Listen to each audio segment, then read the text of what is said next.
Hello friends, welcome to my YouTube channel. Very very good morning to all of you. कैसे हो आप लोग? I hope कि आप लोग स्वस्थ हैं, मस्त हैं। ठीक है, तो चलिए आज का जो हमारा सेशन है उसे स्टार्ट करते हैं। आज हम लोग मल्टीपल चॉइस क्वेश्चन सॉल्व करेंगे। ठीक है, एमसीक्यू को सॉल्व करेंगे और देखते हैं कि हम लोगों ने कितना पढ़ा है, मतलब आप लोगों ने कितना पढ़ा है।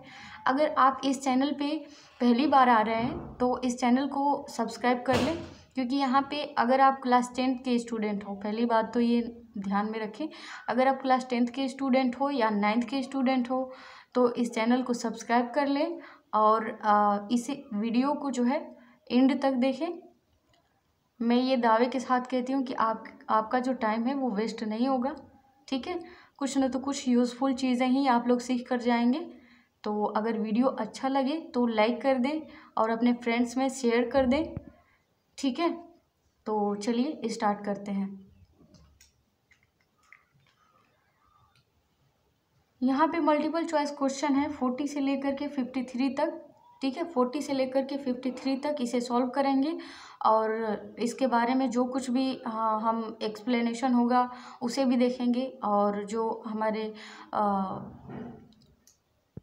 कॉन्सेप्ट के साथ। ठीक है, तो चलिए स्टार्ट करते हैं।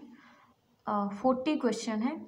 One of the following is a medicine for indigestion disease. इसमें से कौन सा ऐसा मेडिसिन है जो इंडाइजेशन के लिए यूज़ किए जाते हैं? ठीक है, तो इंडाइजेशन की प्रॉब्लम, जैसे कि आप लोगों को पता है, इंडाइजेशन कब होता है? जब कोई भी व्यक्ति ओवर ईटिंग कर लेता है। ठीक है, तो इंडाइजेशन की प्रॉब्लम हो जाती है। क्यों हो जाती है? क्योंकि जब ओवर ईटिंग कोई व्यक्ति करता है, कोई पर्सन करता है, तो स्टमक में जो है HCl की जो मात्रा है वो अधिक मात्रा में रिलीज़ हो जाती है। ठीक है, तो जब HCl अधिक मात्रा में रिलीज, मतलब कि जब हम कोई भी फूड है उसको आवश्यकता से अधिक जब ग्रहण कर लेता है कोई भी व्यक्ति, तो जो HCl की मात्रा है वो अधिक मात्रा में रिलीज़ हो जाता है। ठीक है, तो उसके वजह से जो है इंडाइजेशन की प्रॉब्लम हो जाती है। तो उसको जो ट्रीट करने के लिए मेडिसिन यूज़ की जाती है वो कौन सा मेडिसिन होता है? आइए देखते हैं। ऑप्शन नंबर ए है सोडियम हाइड्रोक्साइड, बी ऑप्शन है मैग्नीज हाइड्रोक्साइड, सी ऑप्शन है मैग्नीशियम हाइड्रोक्साइड, डी ऑप्शन है पोटेशियम हाइड्रोक्साइड। ठीक है, तो इसमें से कौन सा ऑप्शन राइट होगा? जैसा कि आप लोगों को पता है, मेडिसिन जो होता है उसका नेचर कैसा होगा? मेडिसिन का उसका नेचर जो होगा बेसिक होना चाहिए। क्यों? क्योंकि यहाँ पे किस चीज़ को हम लोग ट्रीट करने के लिए क्या कर रहे हैं, यहाँ पे एक्चुअल में क्या हो रहा है, एक्सेस हो गया है, एसिड की जो मात्रा है वो एक्सेस हो गई है। ठीक है, अधिक हो गई है, तो उसको जो है न्यूट्रलाइज करने के लिए हम किस प्रकार के सॉल्यूशन का यूज़ करेंगे? तो वो जो हमारा मेडिसिन होगा वो किस नेचर का होना चाहिए? बेसिक नेचर का होना चाहिए। ठीक है, क्योंकि बेसिक नेचर जब होगा इसका, तो HCl को क्या है, जो एसिड को है न्यूट्रलाइज कर देगा। ठीक है, तो इसमें से करेक्ट ऑप्शन कौन सा होगा? C, option number C right option हो जाएगा, मैग्नीशियम हाइड्रोक्साइड। ठीक है, मैग्नीशियम हाइड्रोक्साइड का यूज़ जो है हम इंडाइजेशन के लिए करते हैं। बहुत सारी मेडिसिन्स है जिनको इंडाइजेशन के लिए यूज़ किया जाता है। ठीक है, नेक्स्ट ऑप्शन देखते हैं। Bee sting contents. Bee sting क्या कंटेंट्स करता है? बी स्टिंग में क्या होता है?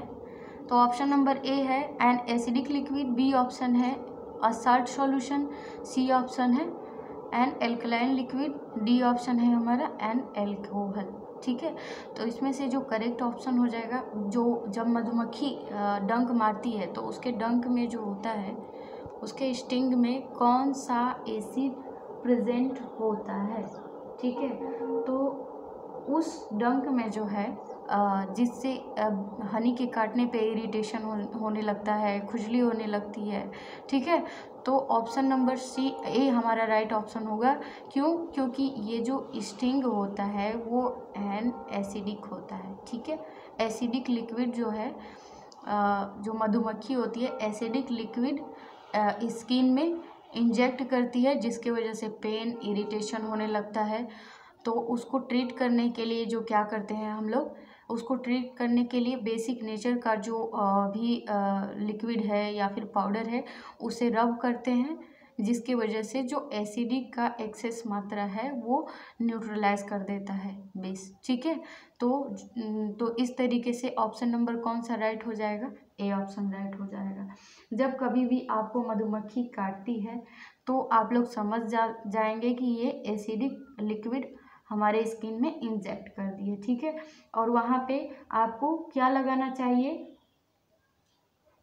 जो पेन है और जो इरिटेशन है उससे रिलीफ लेने के लिए क्या लगाना चाहिए? बेसिंग माइल्ड बेस का यूज़ करना चाहिए, जो कि हमारा जैसे कि बेकिंग सोडा हो गया। ठीक है, तो बेकिंग सोडा को जब रब करते हैं आप तो वहाँ से रिलीफ मिलता है। ठीक है, तो आप लोग इस बात को ध्यान रखेंगे। 42 क्वेश्चन है।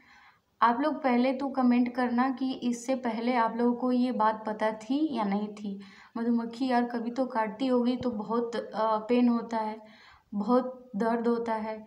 तो अब काटेगी ना, तो अब तो आप लोगों के पास जो है आप लोगों के पास एक उपाय हो गया है। ठीक है, तो इससे पहले आप लोग पता था कि नहीं पता था, कमेंट करेंगे आप लोग। ठीक है, नेक्स्ट क्वेश्चन देखते हैं। Wasp sting contents, wasp stings जो है क्या कंटेंट करता है?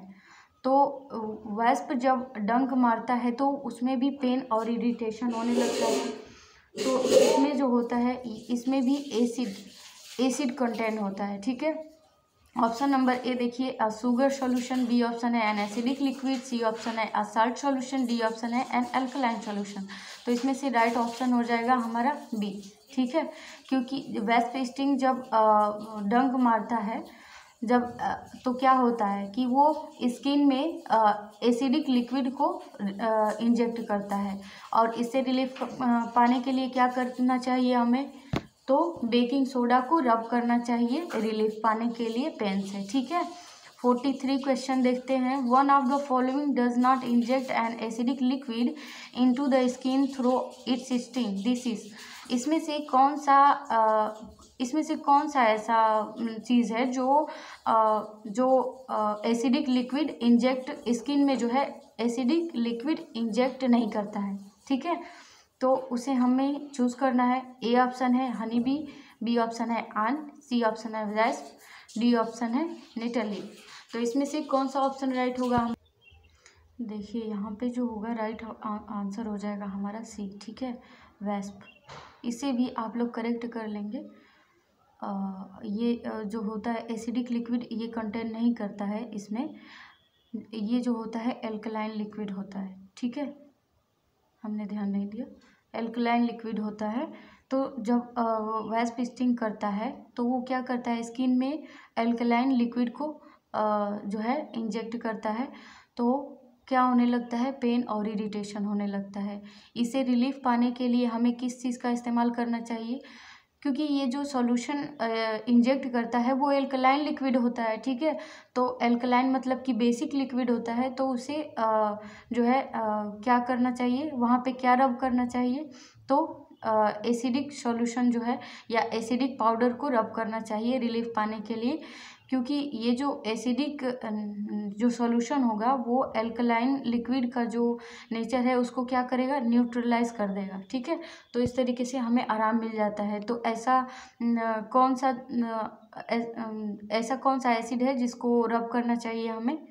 तो विनेगर ऐसा लिक्विड है जिसको जब वाष्प स्टिंग करता है तो वहाँ पे रब करना चाहिए रिलीफ पाने के लिए। ठीक है, नेक्स्ट क्वेश्चन देखते हैं। A solution turn red litmus blue, एक सॉल्यूशन है जो रेड लिटमस को ब्लू में टर्न कर रहा है। Its pH is likely to be, मतलब कि रेड लिटमस को ब्लू में टर्न जब करता है तो क्या हमें पीएच वैल्यू जो होता है क्या होना चाहिए? रेड लिटमस को ब्लू में टर्न कर रहा है। ठीक है, तो यहाँ पे पीएच कितना होना चाहिए इसका? पहले तो ये ध्यान दीजिए कि रेड लिटमस को ब्लू में कौन सा सॉल्यूशन टर्न कर सकता है। तो आप लोगों को जैसे कि पता है कि ब्लू लिटमस से रेड लिटमस में जब चेंज होता है तो एसिडिक सॉल्यूशन होता है, और बेस क्या करता है? रेड लिटमस को ब्लू में चेंज करता है। ठीक है, तो यहाँ पे बेसिक सॉल्यूशन होगा। ठीक है, तो बेसिक सॉल्यूशन का जो पीएच वैल्यू होता है वो कितना होता है? मोर देन 7 होता है, ठीक है। तो यहाँ पे करेक्ट ऑप्शन क्या हो जाएगा, ए ऑप्शन है 1, बी ऑप्शन है 4, सी ऑप्शन है 5, डी ऑप्शन है 10, तो 10, ठीक है, ये डी ऑप्शन राइट हो जाएगा। Is that clear? Next option देखते, नेक्स्ट क्वेश्चन देखते हैं 45। A solution turn blue litmus red.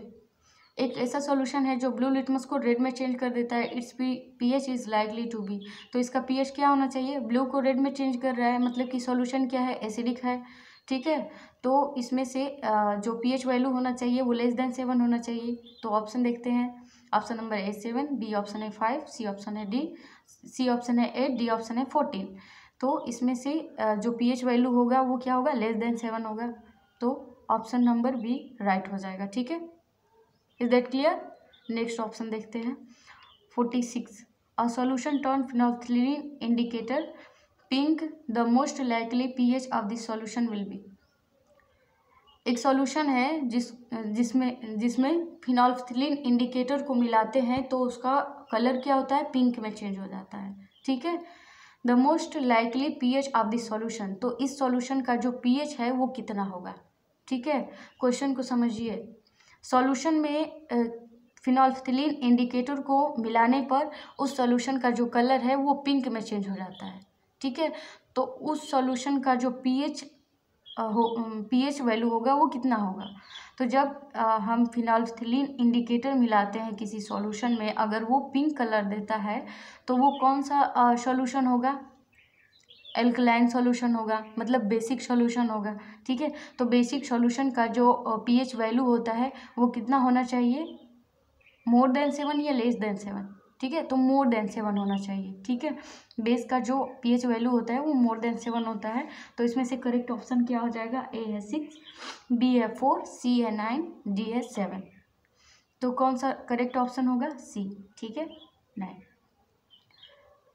Clear है? नेक्स्ट क्वेश्चन देखते हैं। The colour of methyl orange indicator in a solution is yellow. Methyl orange को जब एक सॉल्यूशन में मिलाते हैं तो उस सॉल्यूशन का कलर कैसा हो जाता है, येलो हो जाता है। The pH of this solution is likely to be, तो इस सॉल्यूशन का जो पीएच वैल्यू है वो कितना होगा।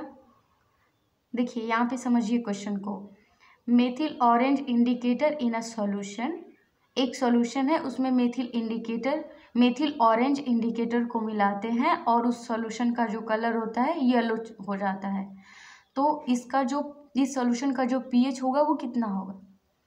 तो जब हम मेथिल ऑरेंज इंडिकेटर में किसी सॉल्यूशन को मिलाते हैं, अगर उसका कलर रेड हो जाता है तो वो क्या होता है, एसिड होता है, ठीक है।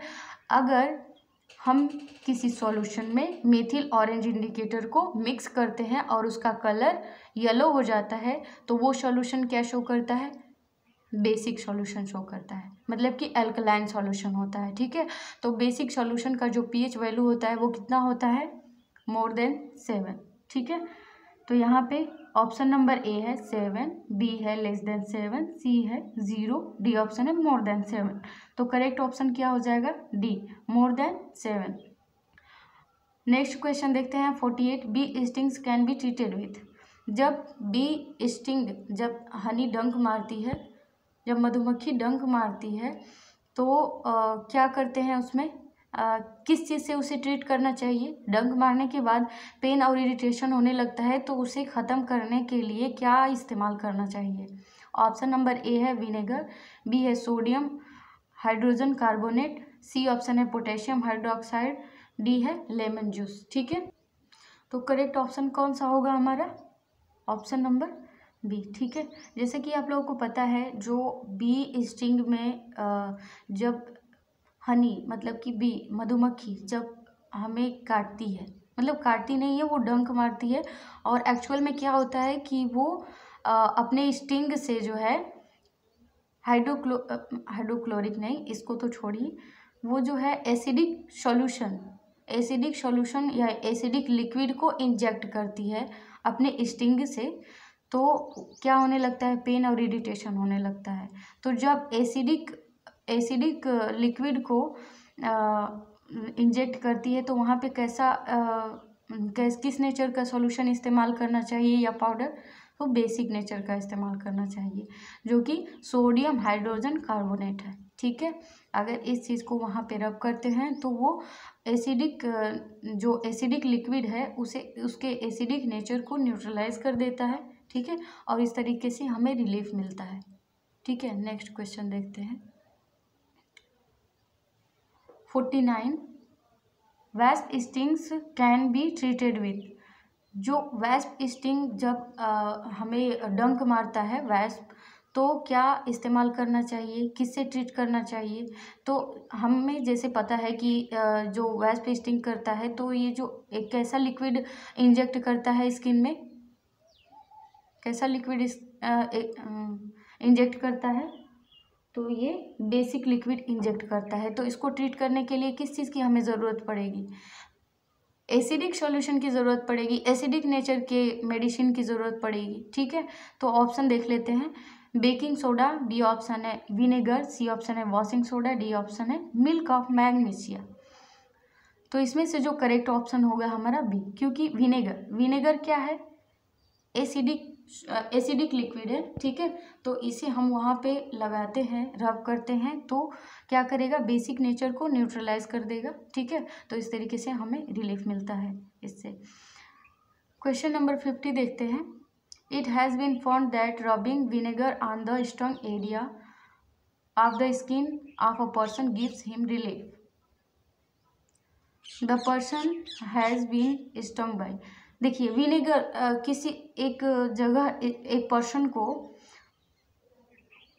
किसी मतलब जीव ने, किसी कीड़े ने डंक मारा है और वहाँ पे विनेगर को रब करने पर उस पर्सन को रिलीफ मिलता है। ठीक है, तो उस पर्सन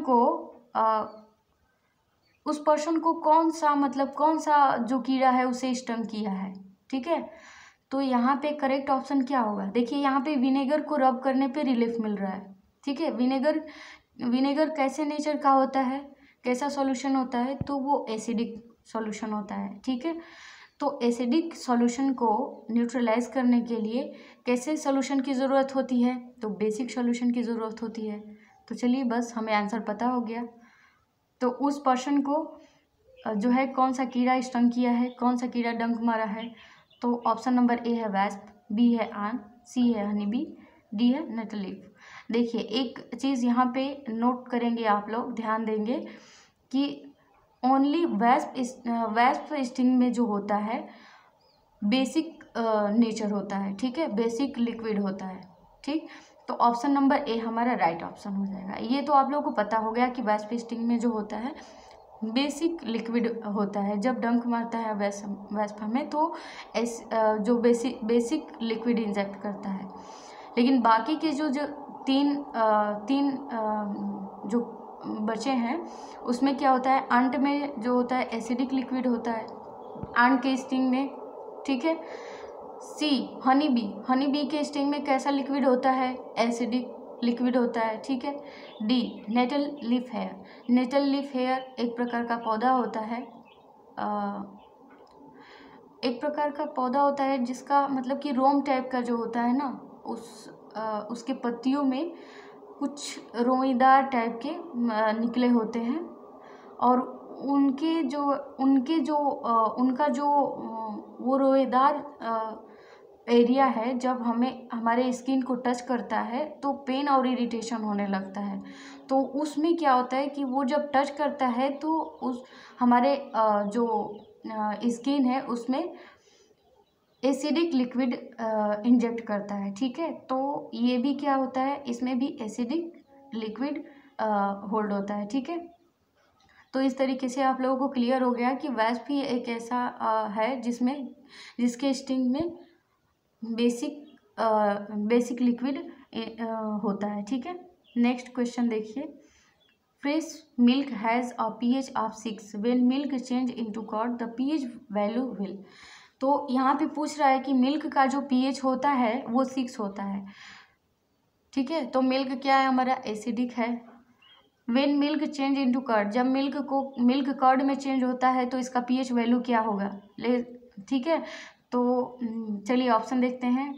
ए ऑप्शन है बीकम 7, बी ऑप्शन है become less than 6, C option है become more than 7, D option है रिमेन अनचेंज्ड। दही का स्वाद कैसा है, दही का टेस्ट कैसा होता है? तो दही का टेस्ट जो होता है वो खट्टा होता है, ठीक है। और जो चीज़ खट्टी होती है उसे क्या बोलते हैं, हम क्या बोलते हैं? एसिड, ठीक है। तो यहाँ पे मिल्क जो है पहले से ही एसिडिक है, तो ये और खट्टा हो जाता है, तो क्या होगा? ऑप्शन कौन सा सही होगा? ऑप्शन हमारा राइट हो जाएगा बी, ठीक है, बिकम लेस देन 7। बिकम 7 तो होगा नहीं, बिकम मोर देन 7 तो होगा नहीं, क्योंकि ये बेसिक नेचर शो करने लगेगा। और डी का तो कोई बात ही नहीं है, रिमेन अनचेंज्ड ऐसा नहीं हो सकता है, क्योंकि अनचेंज्ड पे क्या होता है कि वो जो सॉल्यूशन होगा या फिर वो जो कोई भी चीज़ होगी वहाँ पे न्यूट्रलाइज हो जाएगी, ठीक है। रिमेन अनचेंज्ड, अनचेंज्ड पे, ठीक है। तो यहाँ पे जो है इसका जो मिल्क से जो कर्ड बनने का प्रोसेस है, तो कर्ड का जो टेस्ट होता है वो कैसा होता है? खट्टा होता है, शावर होता है। तो इसका जो पीएच वैल्यू होगा वो कितना हो जाएगा? बिकम लेस देन 6, ठीक है। देखिए D option remain unchanged. Unchanged में क्या होगा कि अनचेंज्ड मतलब कि इसका वैल्यू जो होगा चेंज नहीं होगा, ठीक है। तो ऐसा नहीं होता है, क्योंकि दही बहुत खट्टी होती है तो इसका वैल्यू भी चेंज होगा, ठीक है। बिकम लेस देन 6 यानी कि 6 से कम इसका वैल्यू होगा। नेक्स्ट क्वेश्चन देखते हैं, इज दैट क्लियर? ये क्वेश्चन क्लियर है? नेक्स्ट क्वेश्चन देखते हैं। सही से दिखाई नहीं दे रहा है ना, चलिए नेक्स्ट क्वेश्चन देखते हैं।